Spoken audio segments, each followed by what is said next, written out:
Sveiki, esu humanitarinių mokslų daktaras Andrius Martinkus. Tęsime mūsų pamastymus apie kintantį pasaulį ir apie Lietuvos valstybės, lietuvių tautos vietą šitame kintančiame pasaulyje. Dėkuoju už tai, kad žiūrite, už tai, kad prenumeruojate, už tai, kad komentuojate, už tai, kad dedate patiktukus. Sveikinu visus su šventomis Velykomis, sveikinu visus su pavasario atgimimu. Prieš kelias dienas keliavau autobusu iš Kauno į Klaipėdą ir atgal.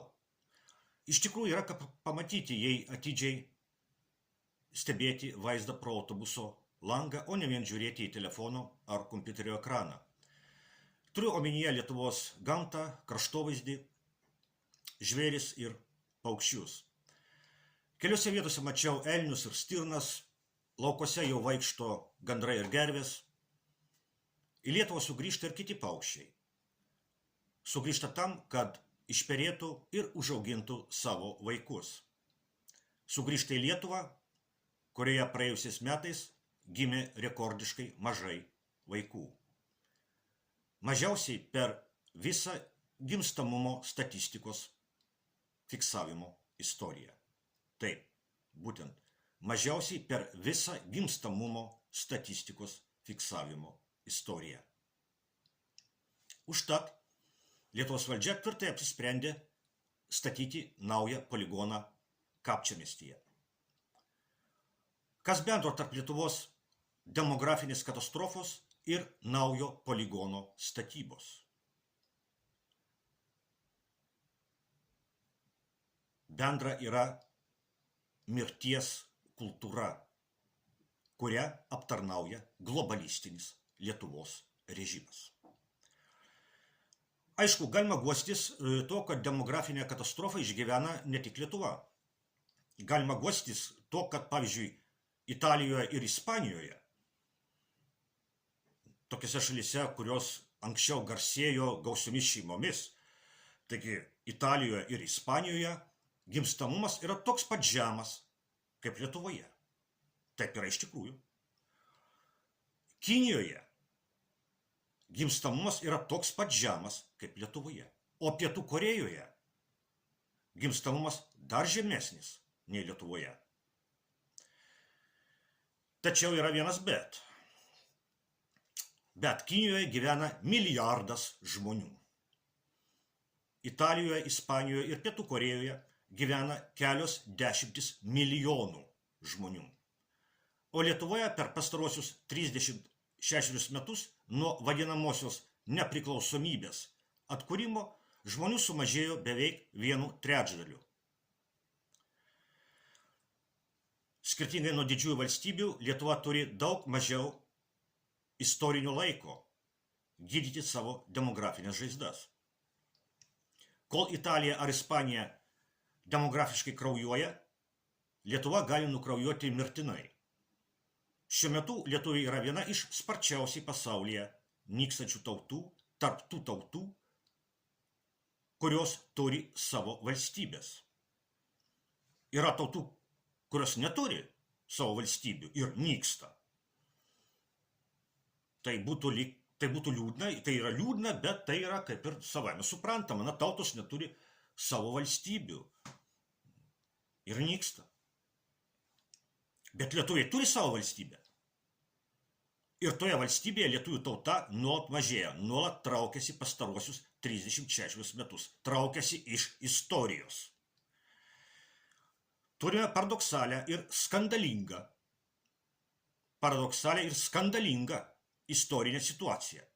Lietuvos Tarybų socialistinėje respublikoje, kuri nebuvo nepriklausoma valstybė. Dabartinis režimas sako, kad tai okupacija buvo kažkokia. Bet šitoje Lietuvos Tarybų socialistinėje respublikoje lietuvių tauta augo ir didėjo.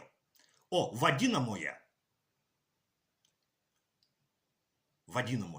nepriklausomoje Lietuvoje lietuvių tauta nyksta ir mažėja. Nuo ko šita valstybė yra nepriklausoma? Gal jinai yra nepriklausoma nuo lietuvių tautos? Gal jos tikslas yra kad lietuvių tautos nebūtų. Ir čia iškyla pagrindinis filosofinis klausimas.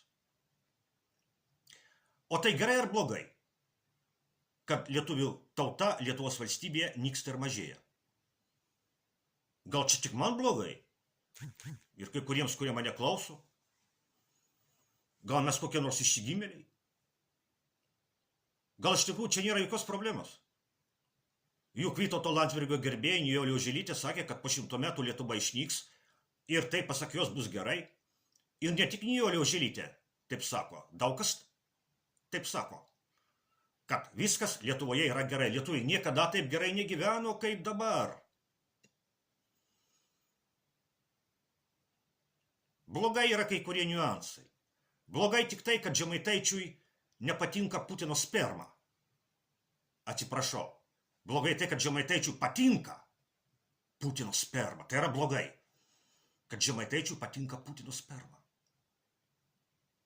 Kalbu apie landsberginių parazitų performansą, labiausiai globalistų nuzombintame Lietuvos mieste Vilniuje šiomis dienomis.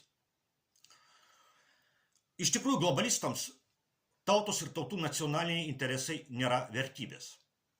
Globalistų požiūrį į tautas ir tautų nacionalinius interesus geriausiai iliustruoja ES vadovybės elgesys su tomis Europos valstybėmis, kurių valdžia principingai gina savo tautų nacionalinius interesus. Didžiausias konfliktas ES yra konfliktas tarp globalistinės ES biurokratijos ir Vengrijos ministro pirmininko Viktoro Orbano. Po to, kai globalistai prarado tiesioginę Jungtinių Amerikos valstijų kontrolę po Trumpo pergalės prezidento rinkimuose. Dabar nekalbame apie tai, apie Trumpo prezidentavimą, apie tai, kas dabar vyksta Irane ir taip toliau. Bet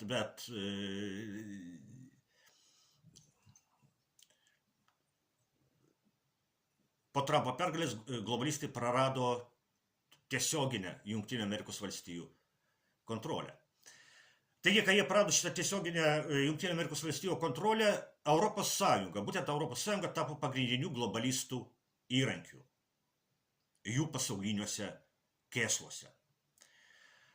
Karas Ukrainoje yra vakarų globalistų karas su Rusija.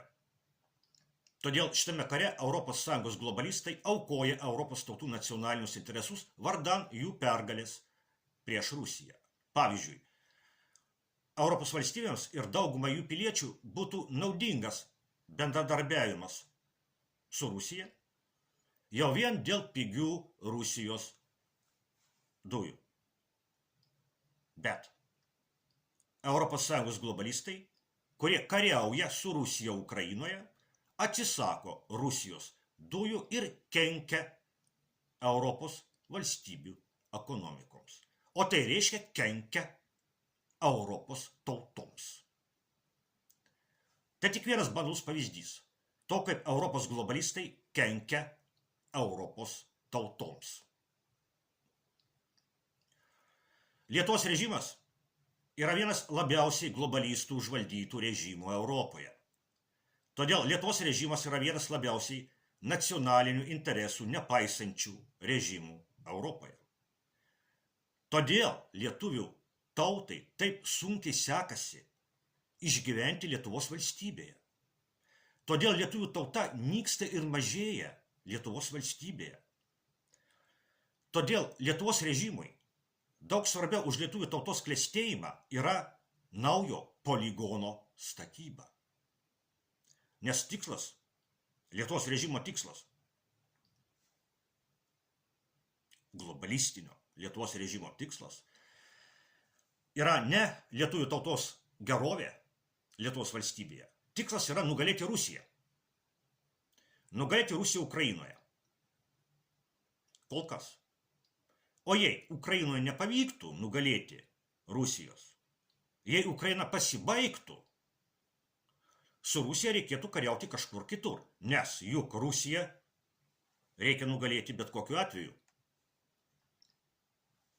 Net jei tai tektų daryti Lietuvoje. Todėl pagal šitą globalistų logiką Tai, kad Lietuvoje mažėja žmonių, tai, kad gimsta vis mažiau vaikų, tai yra netgi gerai. Kai karas ateis į Lietuvą, mažiau bus žuvusių. Juk tai humaniška, ar ne? Ir logiška. Kuo mažiau gimė vaikų, tuo mažiau jų žus. O nauji poligonai reikalingi. Tokia yra globalistinės mirties kultūros logika.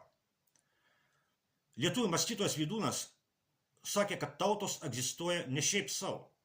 Kiekviena tauta turi teisę gyventi tik tiek, kiek ji savo buvimu praturtina žmoniją. Kiekviena tauta turi įnešti į žmoniją kažką savito. Tokiu būdu žmonijos grožis ir susideda iš tautų skirtingumo. Taip ir lietuvių tauta, norėdama būti, privalo kažkuo praturtinti žmoniją.